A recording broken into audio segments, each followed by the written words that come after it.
ఎక్కడో గుట్టలు అడవి మధ్య విసిరేసినట్టు ఉండే ఓ మారుమూల గ్రామం ఇప్పుడు దేశాన్ని ఆకర్షిస్తూ వార్తల్లో నిలిచింది. ఫోన్ సిగ్నల్స్ కూడా సరిగ్గా అందని ఆ పల్లెలో ఇప్పుడు ఇంటింటికి ఇంటర్నెట్ సేవలు అందుతున్నాయి. ఆ ఊరి సర్కారు బడి పిల్లలు ఏఐతో పాఠాలు నేర్చుకుంటున్నారు. అంతేకాదు దేశంలోనే ఏఐ ల్యాబ్ కలిగిన తొలి ప్రభుత్వ పాఠశాలగా రికార్డులకు ఎక్కినందుకు ఆ ఊరెక్కడుంది, ఉన్నట్టుండి అంత మార్పేంటి, ఇంటింటికి ఇంటర్నెట్ ఏఐతో పాఠాల కథ ఏంటి? పెద్దపల్లి జిల్లా ముత్తారం మండలం అడవి శ్రీరాంపూర్ గ్రామం. ఇక్కడ ఏఐ శ్రీరాంపూర్గా మారి అందరి దృష్టిని ఆకర్షిస్తోంది. రాష్ట్ర ప్రభుత్వం ప్రతిష్టాత్మకంగా చేపట్టిన ఇంటింటికి internet fibre village concept pilot project కి ఈ గ్రామం సెలెక్ట్ అయింది. రాష్ట్ర వ్యాప్తంగా 4 గ్రామాలు ఎంపికైతే అందులో అడవి శ్రీరాంపూర్ ఒకటి. ఇంకో ప్రత్యేకత కూడా ఉంది. తెలంగాణ ఐటీ పరిశ్రమల శాఖ మంత్రి శ్రీధర్ బాబు దత్తత తీసుకున్న విలేజ్ ఇది. ఎన్నో అభివృద్ధి కార్యక్రమాలు ఆయన ఇక్కడి నుంచే నాంది పలికారు. ఇంటింటికి ఇంటర్నెట్ ఫైబర్ విలేజ్ కాన్సెప్ట్ లో భాగంగా గ్రామంలో ఉన్న 1105 ఇళ్లకు టీ ఫైబర్ సంస్థ ద్వారా ఇంటర్నెట్ కనెక్టివిటీ కల్పించారు. దీంతో ఇప్పుడు అడవి శ్రీరాంపూర్ ఏఐ శ్రీరాంపూర్ గా వార్తల్లోకి ఎక్కింది.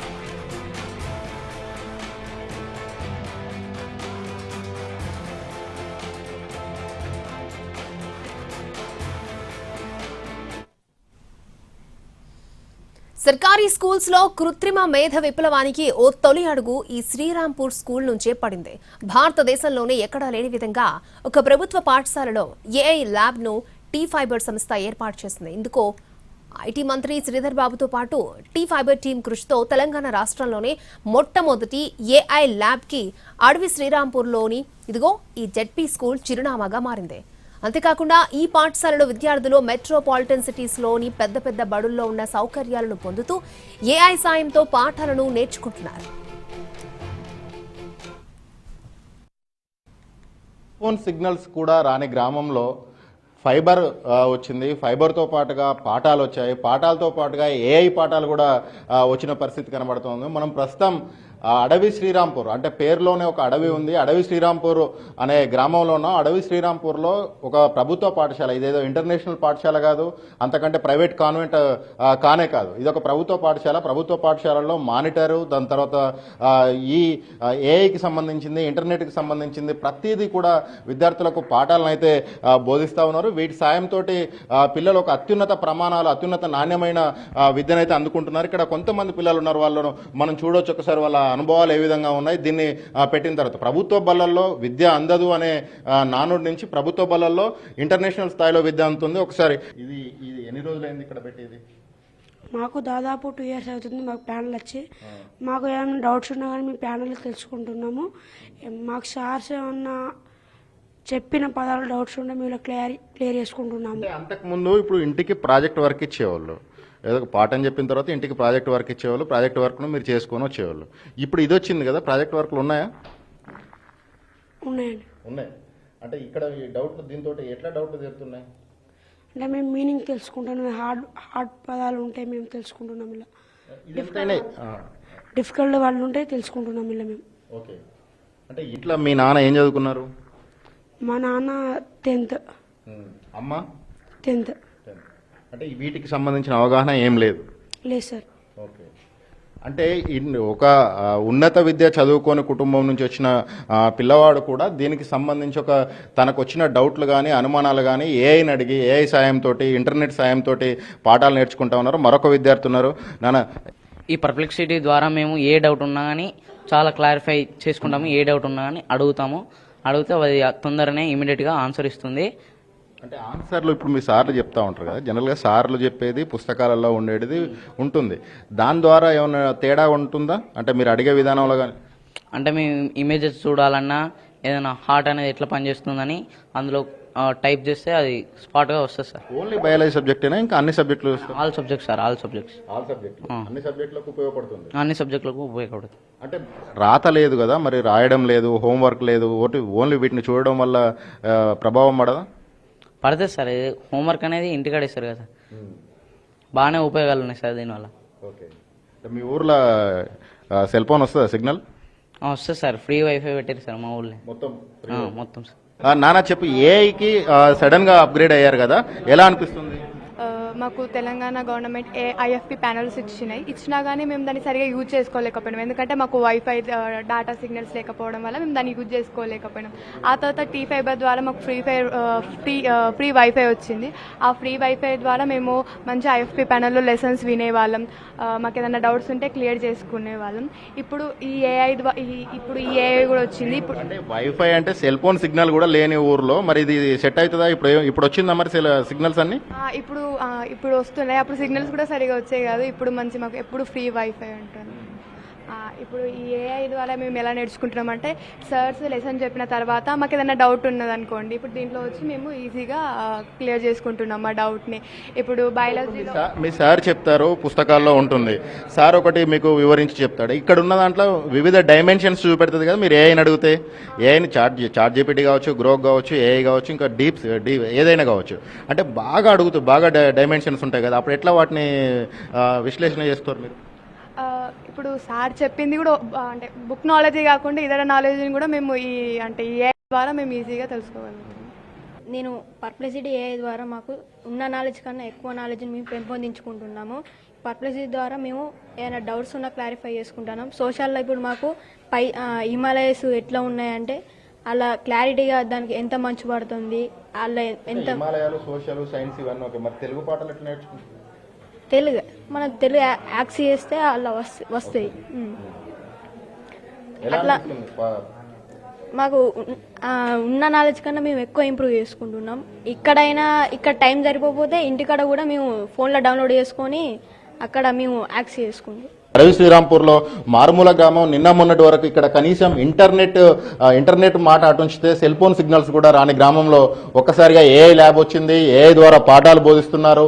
విద్యార్థులు, ఒక గ్రామీణ ప్రాంత నిరుపేద విద్యార్థులు, తల్లిదండ్రులు చదువుకోని కుటుంబాల నుంచి వచ్చిన విద్యార్థులకు కూడా ఒక అత్యున్నత ప్రమాణాలతో విద్య అయితే అందుతా ఉంది. చూడాలి ఇది పైలట్ ప్రాజెక్ట్ కింద ఇక్కడ అమలు చేస్తున్న ఈ ప్రోగ్రాం ఎటువంటి ఫలితాలను ఇస్తుందో. కెమెరా పర్సన్ సంపత్తో కలిసి భాస్కర్, ఎన్టీవీ, అడవి శ్రీరాంపూర్ నుంచి.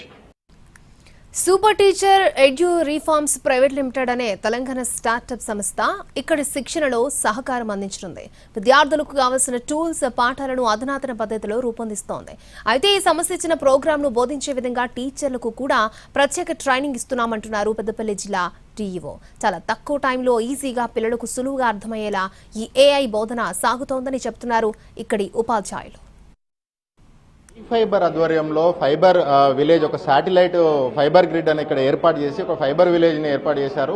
మనం ప్రస్తుతం అడవి శ్రీరాంపూర్, పెద్దపల్లి జిల్లా ముత్తారం మండలం అడవి శ్రీరాంపూర్ గ్రామంలో ఉన్న ఈ గ్రామంలో ఒక పైలట్ ప్రాజెక్ట్ కింద ఎంపిక చేశారు. ఇక్కడ ఒక ఏఐ ల్యాబ్, అంటే ఒక ఇంటర్నెట్ కూడా సరిగ్గా లేని ఇటీవల కాలంలో కొన్ని నెలల వ్యవధిలోనే ఇంటర్నెట్ వచ్చిన గ్రామానికి ఇక్కడ ఒక ఏఐ ల్యాబ్, భారతదేశంలోనే పాఠశాలల్లో ఒక ఏఐ ల్యాబ్ ప్రవేశపెట్టడం ప్రభుత్వ పాఠశాలలో ఇదే తొలిసారి. అటువంటి ఏఐ ల్యాబ్ ఈ మంతని నియోజకవర్గంలో ఏర్పాటు చేశారు. రాష్ట్ర ఐటీ మంత్రి శ్రీధర్ బాబు చొరవతో ఏర్పాటైన ఈ ల్యాబ్కు సంబంధించిన విశేషాలను, వివరాలను, దీని ఉద్దేశాలను మనకు చెప్పేందుకు డిఈఓ మనతో ఉన్నారు. ఆవిడ నడి తెలుసుకుందాం. మేడం చెప్పండి, అసలు ఏఐ ల్యాబ్ అండి ప్రభుత్వ పాఠశాలలో ఏఐ ల్యాబ్ ఉద్దేశం ఏంటంటే, ఏఐ అనేది ఇలా హాట్ టాపిక్గా ఉంది. ఇటువంటి నేపథ్యంలో చిన్నపిల్లలకు ఏఐ ల్యాబ్తో వాళ్ళ ఉపయోగాలు ఏంటి, అసలు ఈ ప్రయోజనం ఏంటి? ఈ ఏఐ అన్నది పిల్లలకి ఏంటంటే, వాళ్ళకు ఎవరైతే స్లో లర్నర్స్ ఉంటారో వాళ్ళు సబ్జెక్ట్ చదవడంలో ఇబ్బంది పడుతుంటారు. మామూలుగా టీచర్స్ అయితే వన్ టైం చెప్తారు. రిమైనింగ్ ఏఐ అన్నది మనకి ఏంటంటే ఎటువంటి వాళ్ళకు విద్యార్థి యొక్క నాలెడ్జ్ని బట్టి ఆటోమేటిక్ వాళ్ళకు కొన్ని క్వశ్చన్స్ వేస్తుంది సిస్టమ్ ద్వారా. సో వాళ్ళు ఇచ్చినటువంటి రెస్పాన్స్, రిప్లైని బట్టి వాళ్ళ యొక్క ఐక్యూని గుర్తించి వాళ్ళ కెపాసిటీ తగినట్టుగా వాళ్ళకి సబ్జెక్ట్ టీచింగ్ అన్నది ఆ సిస్టమ్ ద్వారా విద్యాబోధన అన్నది నిర్వహించడం జరుగుతుంది. సో దానికోసంగానే ఈ ఏఐ అనేది ప్రవేశపెట్టబడింది. డిజిటల్ పాఠాలు చెప్తున్నారు కదా మేడం, డిజిటల్ పాఠాలకు ఏఐ పాఠాలకు తేడా ఏంటి? ఇది ల్యాబ్ అంటున్నారు, అసలు ల్యాబ్ ఇక్కడ పెట్టాల్సిన అవసరం ఏమో. ల్యాబ్ అంటే సార్ ఇప్పుడు ఎక్కడో పెడితే మరి మామూలుగా పిల్లలకు, ప్రభుత్వ పాఠశాలలో చదువుకునే పిల్లలకు, పేద విద్యార్థులకు క్వాలిటీ ఎడ్యుకేషన్ అందించాలన్న ఉద్దేశంతోనే మరి ప్రభుత్వ పాఠశాలను ఎంపిక చేసుకొని ఇక్కడ మనం ఇన్స్టాలేషన్ అన్నది చేసుకోవడం జరిగింది. ఎందుకంటే ఇక్కడ ప్రైవేట్ పాఠశాలకు వెళ్ళే పిల్లలకు వాళ్ళకి ఎక్కడైనా ఏ ఇంటర్నెట్ సెంటర్లో అయినా ఎక్కడైనా కానీ క్వాలిటీ ఎడ్యుకేషన్ అన్నది తీసుకోగలుగుతారు. బట్ మరి ప్రభుత్వ పాఠశాలలో చదువుకునే పిల్లలకి స్పెషల్గా ఏఐ పైన నాలెడ్జ్ ఉండాలి, మరి ఇవాళ రేపు జరిగేటటువంటి టెక్నాలజీ పైన వాళ్లకు అవగాహన కల్పించాలన్న ఉద్దేశంతోనే ప్రభుత్వ పాఠశాలలు ప్రవేశపెట్టారు. బేసిక్స్ ఏఐ అనేది ఏఐ కంటే ముందు ఇంటర్నెట్ ఉండాలి, సెర్చ్ ఇంజన్లు, తర్వాత వీటన్నిటికీ ఉంటాయి. ఆ బేసిక్స్ చెప్పేందుకు ఇక్కడ ఇంతకు ముందు ఏర్పాట్లు ఉన్నాయా మేడం?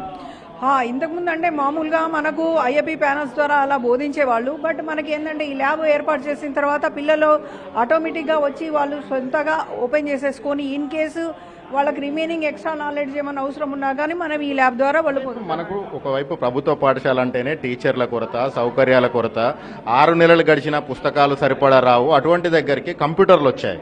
ఈ కంప్యూటర్లను బోధించేందుకు టీచర్లు ఉన్నారా మేడం? కంప్యూటర్కి ఇది టీచర్, ఇదే ఒక టీచర్ అండి, ఈ సిస్టమే ఒక టీచర్. ఎందుకంటే ఆటోమేటిక్ పిల్లవాడు కూర్చొని ఇన్స్ట్రక్ట్ చేయడానికి, దీన్ని సూపర్వైజ్ చేయడానికి అండి. ఇప్పుడు సూపర్విజన్ చేయడానికంటే వీళ్ళకి ఆటోమేటిక్ టీచర్స్కి ట్రైనింగ్స్ ఇస్తున్నారండి దీనిపైన. ఇప్పుడు మనకు ఎక్సెల్ ఏఐ పైన కానీ తర్వాత ఈ ఏఐ పైన స్పెషల్గా 1 to 1st క్లాస్ నుంచి 10th క్లాస్ వరకు ప్రభుత్వ పరంగా ప్రతి ఉపాధ్యాయునికి సబ్జెక్ట్ టీచర్స్కి ట్రైనింగ్స్ ఇస్తున్నారు. ఆ ట్రైనింగ్ ఆదేశాల ట్రైనింగ్ ప్రకారంగానే ప్రతి పిల్లవాడికి ఏఐ ద్వారా క్వాలిటీ ఎడ్యుకేషన్ అందించడం జరుగుతుంది. ఒక్కటి సాంప్రదాయ విద్యా బోధన ఉంది. సాంప్రదాయ విద్యా బోధనకు ఒకేసారిగా ఒక గ్రేట్ లీఫ్ అంటాం, ఒక గొప్ప ముందడుగు లాగా ఉంది. ఇది మధ్యలో ఎక్కడ ఆగకుండా ఒక లాంగ్ జంప్ చేసినట్టుగా. దీన్ని మరి పిల్లలు కానీ టీచర్లు కానీ అందుకునే అవకాశాలు ఉన్నాయా? అందుకు తగ్గట్టుగా మీరు ఎలా మోడ్ చేస్తున్నారు? వాళ్ళకి ఏంటంటే సార్ ట్రైనింగ్ ఇస్తే ఎవరైనా కానీ ఆటోమేటిక్గా శిక్షణ దాని ప్రకారంగా వాళ్ళకి నేర్పించడం జరుగుతుంది. ట్రైనింగ్ ఇస్తే ఆటోమేటిక్గా పిల్లలు వాళ్ళ ఐక్యూని ఇంప్రూవ్ చేసుకునే ఆస్కారం ఉంటుంది సార్. ప్రతి ఒక్క స్లో లర్నర్ అన్నది టీచర్ చెప్తే 1 time చెప్పగలుగుతారు. అదే మరి నెక్స్ట్ ఈ ఏఐ ద్వారా వాళ్ళు చూసుకున్నట్లయితే అదే పిల్లవాడు ఒక 3-4 times ప్రాక్టీస్ చేయగలుగుతారు. ఓ టీచర్ చెప్పేటటువంటి విద్యా బోధనను ఏఐ ద్వారా క్వాలిటీగా అందించవచ్చు. సేమ్ సీక్వెన్సీలో పిల్లవాళ్ళు పికప్ అయ్యేంత వరకు గెయిన్ చేసేయచ్చు. వాళ్ళకు ఐక్యూ పైన కాన్సన్ట్రేషన్ చేసి చెప్పవచ్చు అండి. ఈ పాఠాలను బోధించే ఉపాధ్యాయుడు ఉన్నారు. సార్ చెప్పండి, అసలు దీంతో మీకు ఏమైనా సులువైందా, విద్యార్థులకు లాభమైనా? సార్ నా పేరు మహిపాల్ రెడ్డి అండి. నేను ఇక్కడ స్కూల్ అసిస్టెంట్ బయాలజికల్ సైన్స్ పనిచేస్తున్నాను. సో గత 2.5 సంవత్సరాల నుంచి నేను ఇక్కడ జెడ్పీహెచ్ఎస్ అడవిశ్రాంపులో పనిచేస్తున్నాను. ఒక 1.5 year బ్యాక్ మాత్రం ఇక్కడ చూస్తే ఎలాంటి ఒక నెట్ను మా మొబైల్ నుంచి కూడా యూజ్ చేసుకోవాలన్నా కూడా చాలా ఇంటరప్షన్స్ ఉండేవి. కానీ ఒక 1 year నుంచి మాత్రం మాకు ఒక నిరంతరాయమైనటువంటి హై స్పీడ్ ఇంటర్నెట్ T-Fiber ద్వారా ఈ విలేజ్కి ప్రత్యేకంగా అందించడం జరుగుతుంది. అందులో భాగంగానే ఒక 1 year క్రితము మాకు ఈ ప్యానెల్స్ రావడం జరిగింది. ఏంటంటే వీటిని IFP ప్యానెల్స్ అంటారు, ఇంటరాక్టివ్ ఫ్లాట్ ప్యానెల్స్ అంటారు. 8th, 9th, 10th క్లాసెస్కి ఈ 3 క్లాసులకి రాష్ట్ర ప్రభుత్వం అందించడం జరిగింది. సో అప్పటి నుంచి మేము ఈ డిజిటల్ పాఠాలని బోధిస్తూ ఉన్నాము. సో డిజిటల్ పాఠాలు నథింగ్ బట్ ఏంటంటే మనం ట్రెడిషనల్గా బోధించేటువంటి అంశాలకు తోడుగా సో ఏవైతే కొన్ని అంశాలు మన అన్ని సబ్జెక్టులలో ఏ అంశాలనైతే మనము నిజంగా చూపించలేము, ఫర్ ఎగ్జాంపుల్ హిమాలయాస్ ఉన్నాయి, మనం వెళ్ళి అక్కడికి చూడలేము. సో వాటిని కావాలనుకున్నా ఇక్కడ చూపించడం, అలాంటి బోధన ఇక్కడ చేస్తున్నాము. బట్ ఇప్పుడు ఈ అకాడమిక్ ఇయర్లో మేము ప్రత్యేక మన కరికులం వచ్చేసి పుస్తకాలలో ఉన్న కరికులం వేరు, ఈ ఐఎఫ్పి ప్యానెల్స్లో ఉండే కరికులం వేరు కదా, దానికి దీనికి ఏమన్నా కాన్ఫ్లిక్ట్? లేదండి, పుస్తకాలలో ఉన్నటువంటి కరికులమే ఐఎఫ్పి ప్యానెల్లో మనకు రాష్ట్ర ప్రభుత్వమే LMS లెర్నింగ్ మేనేజ్మెంట్ సిస్టమ్ అనేటువంటి ఆ సిస్టాన్ని ఇందులో పొందుపరిచింది. సో ప్రతి సబ్జెక్ట్కి కూడా అన్ని డిజిటల్ పాఠాలను వాళ్ళు రూపొందించి ఇక్కడ ఇవ్వడం జరుగుతుంది. ఆ పాఠాలన్నీ కూడా ఎలా ఉంటాయంటే యాక్టివిటీస్ బేస్డ్లో ఉంటాయి, వీడియో మోడ్లో ఉండడం జరుగుతుంది. ఆ వీడియోలు చూసి దానికి సంబంధించినటువంటి యాక్టివిటీస్ ఏమైనా ఉంటే అక్కడ పిల్లలతోటి వాళ్ళు చేసి, సో అక్కడ యాక్టివిటీస్ చేస్తున్నప్పుడు వాళ్ళు చూసి కింద కొన్ని క్వశ్చన్స్ కూడా ఉండడం జరుగుతుంది. మామూలుగా ఇప్పుడు CCA ప్యాటర్న్ ఇవన్నిటిని బోధించున్నారు, వచ్చిన తర్వాత డిజిటల్ లో బోధిస్తున్నారు కదా, పిల్లలు ఎలా లెర్న్ చేస్తున్నారు? అంటే పిల్లల గ్రాస్పింగ్ పవర్ ఎలా ఉంది? డిజిటల్కి వచ్చిన తర్వాత వాళ్ళకు జ్ఞాపక శక్తిలో ఏమైనా ప్రభావం పడిందా? సో డిజిటల్ అంటే ఈజీ అండర్స్టాండింగ్కి ఇది ఒక టూల్గా ఉపయోగపడడం జరుగుతుంది. పిల్లల యొక్క ఈజీ అండర్స్టాండింగ్ ఈ జనరేషన్కి వాళ్ళు గుర్తుపెట్టుకోవడానికి, ఈజీగా గుర్తుపెట్టుకోవడానికి వెరీ షార్ట్ పీరియడ్లో ఒక కాంప్లెక్సిటీలో ఉండేటువంటి ఒక కంటెంట్ను చాలా తొందరగా ఏ విధంగా వాళ్ళు గుర్తుపెట్టుకోవాలి. ఫర్ ఎగ్జాంపుల్ ఇప్పుడు మనం చూసాను నేను ఏంటంటే ఆల్కలాయిడ్స్ అనేటువంటి different types of alkaloids in plants అని అన్నాం. సో అదొక పెద్ద డిఫరెంట్ టైప్స్ ఉంటాయి, ఆల్కలాయిడ్స్ ఉంటాయి, వాటి యొక్క యూసేజ్ ఉంటాయి. సో ఇక్కడ మనకు సింపుల్గా ఇక్కడ ఒక AI టూల్ని కూడా ఉపయోగించడం జరుగుతుంది. అదేంటంటే పర్ప్లెక్సిటీ AI అనేటువంటి టూల్ని మన విద్యార్థులందరూ కూడా ఉపయోగించడం జరుగుతుంది. ఆ టూల్లో ఒక చిన్న మనం ప్రాంప్ట్ ఒక సజెషన్ కనుక ఇచ్చినట్లయితే, సో డిఫరెంట్ టైప్స్ ఆఫ్ ఆల్కలైడ్స్ని మాకు ఒక టాబ్యులర్ ఫామ్లో ఇవ్వండి అనే ఒక చిన్న ఇన్స్ట్రక్షన్ ఇచ్చేస్తే టోటల్ టాబ్యులర్ ఫామ్లో ఒకే 1 minute మనకి ఇవ్వడం జరుగుతుంది. అంటే మనము ఒక గంట సేపు 2 గంటలు దాన్ని పుస్తకంలో ఉన్నదాన్ని మనము ఆ రూపంలో రాసుకునేటువంటి దాన్ని మనం చాలా తక్కువ సమయంలో చాలా ఈజీగా గుర్తుపెట్టుకునేటువంటి విధంగా ఫ్లో చార్ట్స్ రూపంలో కానీ యానిమేషన్ ట్రెడిషనల్ విద్యా బోధన ద్వారా విద్యార్థి నేర్చుకునే లెవెల్స్కి డిజిటల్ ద్వారా నేర్పే లెవెల్స్కి సరిపోలుతుందా? లెవెల్స్ ఎక్కడైనా మనం ట్రెడిషనల్కి సో ఇప్పుడు ఉండేటువంటి ఏఐని ఉపయోగించడం ఏంటంటే ఇక్కడ ఉండేటువంటి ఏఐ అనేది ముఖ్యంగా ఏంటంటే సెల్ఫ్ లెర్నింగ్కి ఉపయోగపడుతుంది. సెల్ఫ్ లెర్నింగ్ అంటే మేము ఇక్కడ ట్రెడిషనల్ ప్లస్ ఈ డిజిటల్లో బోధన చేస్తూ ఉంటాం. వాళ్ళ ఇంటి దగ్గర వెళ్ళిన వీళ్ళకు ఉన్నటువంటి ఫెసిలిటీ ఈ ఇంటర్నెట్ ఫెసిలిటీ ఉండడం వల్ల ఈ ఏఐ టూల్స్ని ఉపయోగించినప్పుడు వాళ్ళ ఇంటి దగ్గర ఏ విద్యార్థికైనా స్వయంగా మనం చెప్పిన తర్వాత ఇంటికి వెళ్తే 1-2 డౌట్స్ అనేటువంటి ఉంటాయి. ఆ డౌట్స్ని వాళ్ళు ఓవరాల్గా వాయిస్ రూపంలో అడిగినా వాళ్ళకి వాయిస్ రూపంలో రెస్పాన్స్ రావడం జరుగుతుంది. ఒక టెక్స్ట్ రూపంలో వాళ్ళకి ఏదైనా క్వశ్చన్ ఒక డౌట్ ఉంది దాన్ని టెక్స్ట్ రూపంలో ఇచ్చినా కూడా అది టెక్స్ట్ రూపంలో ఆన్సర్ అనేది ఇవ్వడం జరుగుతుంది. అంటే ఒక సెల్ఫ్ లెర్నింగ్కి ఏమైనా డౌట్స్ ఉంటే సెల్ఫ్ లెర్నింగ్కి ఇది చాలా చక్కగా ఉపయోగపడుతుందని చెప్పొచ్చు. అయితే ఈ ఏఐ ల్యాబ్కి సంబంధించిన ప్రోగ్రామ్ను టీచ్ చేసే సూపర్ టీచర్ మనతో ఉన్నారు. ఆయన అడిగి తెలుసుకుందాం. అత్యంత మారుమూల గ్రామం ఇది. ఇక్కడ ఎటువంటి టెక్నికల్ బ్యాక్గ్రౌండ్ కానీ ఇంటర్నెట్ బ్యాక్గ్రౌండ్ కానీ ఇంటర్నెట్ టెర్మినాలజీ కూడా తెలియని కుటుంబాల నుంచి వచ్చిన పిల్లలు వీళ్ళు. అత్యంత పూర్ పిల్లలు. అత్యంత అంటే ఇక దానికి సంబంధించి మనం ఒకసారి లిటరల్గా మాట్లాడుకుంటే ఫస్ట్ తరం పిల్లలు కూడా కొంతమంది ఉన్నారు, స్కూల్కి వెళ్ళే ఫస్ట్ తరం పిల్లలు. అటువంటి వాళ్లకు మీ ఇంటర్నెట్ టెర్మినాలజీ కావచ్చు, ఏఐ టెర్మినాలజీ కావచ్చు, ఎట్లా చెప్తారు? ఒక్కటి డైరెక్ట్ ఆన్సర్ అయితే ప్రతి ఒక్కటి వాళ్ళకి ట్రైనింగ్ ఇస్తూ వాళ్ళతో ట్రావెల్ చేస్తేనే వాళ్ళు దాన్ని ప్రాపర్గా యూజ్ చేయడం అనేది జరుగుతుందండి. సో ఆ ట్రైనింగ్కి కావాల్సిన ప్లానింగ్ కానీ ఆ ట్రైనింగ్కి కావాల్సిన సపోర్ట్ కానీ సూపర్ టీచర్ నుంచి ఎవ్రీ మంత్ మా ప్రోగ్రామ్ మేనేజర్స్ వచ్చి టీచర్స్తో స్టూడెంట్స్తో టైం స్పెండ్ చేసి ఆ ట్రైనింగ్